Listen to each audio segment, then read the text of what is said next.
భారతీయ ఋషులు విద్య గురించి ఏం చెబుతున్నారంటే, విద్యా దదాతి వినయం. చదువుకుంటే వినయం వస్తుంది. వినయం అంటే చేతులు కట్టు కూర్చోవడం కాదు, అది మామూలుగానే ఉంటుంది, చదువుకోకపోయినా వస్తుంది. అసలు చదువుకున్న వాళ్ళకి లేదు, మామూలు వాళ్ళకే ఎక్కువ ఉంది. అది కాదు వినయం, పొరపాటు అర్థం చెప్పొద్దు. విశేషేణ నయం వినయం. విద్య వల్ల నీకు వచ్చే ప్రయోజనం ఏమిటో తెలుసా? నీ జీవితంలో ఎదురైన సమస్యలన్నీ నువ్వే ఎదుర్కోగలగాలి, అది వినయం. విశేషేణ నయం. నయం అంటే నడిపించడం. నయతీతి నాయక, నడిపించేవాడు కాబట్టి నాయకుడు అంటారు. లీడర్ అంటే అర్థమవుతుంది, నడిపిస్తాడు ఆయన. నీ జీవితాన్ని నువ్వు నడిపించుకోవాలి. మళ్ళీ చిన్న సమస్య రాగానే మమ్మీ అన్నావంటే నువ్వు పనికిమాలిన దాని కింద లెక్క. ఎందుకు చదువుకున్నావు బీటెక్? అవసరమైతే అమ్మ ఫోన్ చేసి అమ్మ బాగున్నావా అంటే చెప్పకూడదమ్మా, సమస్యలు చెప్పొద్దు. బాగున్నావమ్మా, చాలా బాగున్నావమ్మా, చాలా బాగున్నావమ్మా, నువ్వు నాన్నగారు హాయిగా ఉండండి అమ్మా అని చెప్పాలి, అంతేగాని లేదమ్మా స్టార్టింగ్ ట్రబుల్ అని మొదలెట్టకూడదు ఇక్కడ. అంటే డిపెండెన్స్.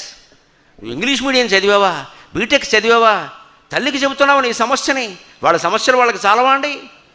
ఒక చిన్న ఉదాహరణ చెబుతా, గుండె చెమర్చిపోతుంది ప్రతి ఒక్కళ్ళకి. ఇటీవల జరిగింది, పత్రికల్లో వచ్చింది.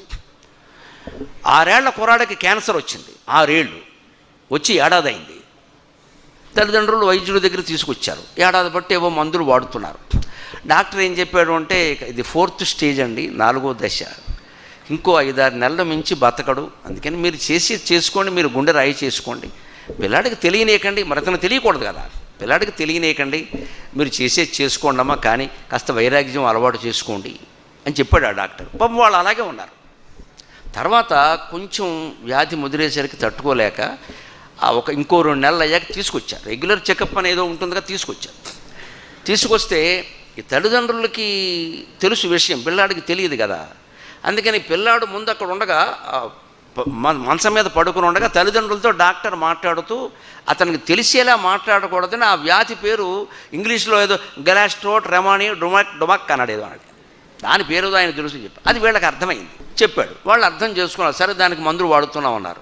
చెప్పి కాస్త పక్క గదిలోకి తీసుకెళ్ళాడు వాళ్ళని. వెళ్ళారు, తల్లిదండ్రులు పక్కకి వెళ్ళారు. తర్వాత డాక్టర్ పేషెంట్ దగ్గరికి వచ్చాడు, 6 ఏళ్ల కుర్రాడి దగ్గరికి. ఈ కుర్రాడు ఏమన్నాడో తెలుసా? వెంటనే, డాక్టర్ నాకు క్యాన్సర్ కదా, నేను 6 నెలల్లో పోతాను కదా, మా అమ్మా నాన్నకి చెప్పకండి అన్నాడమ్మా. మా అమ్మా నాన్నకి చెప్పకండి. తాను పోతాననే విషయం కూడా తన తల్లిదండ్రులకి చెప్పి బాధపడడం ఇష్టం లేనివాడు. ఇండియన్ అంటే అది, ఇండియన్ అంటే అది, ఇండియన్ అంటే అది. మన అమెరికాలో కాపరాలు చేస్తూ కూడా పని మనిషి రాకపోయేసరికి ఇంటి దగ్గరికి ఫోన్, ఇక్కడ రాకపోతే అక్కడికి ఫోను. అది పెద్ద సమస్య అండి, మీరు ఎదుర్కోలేరండి దాన్ని, తల్లిదండ్రులకు చెప్పాలా?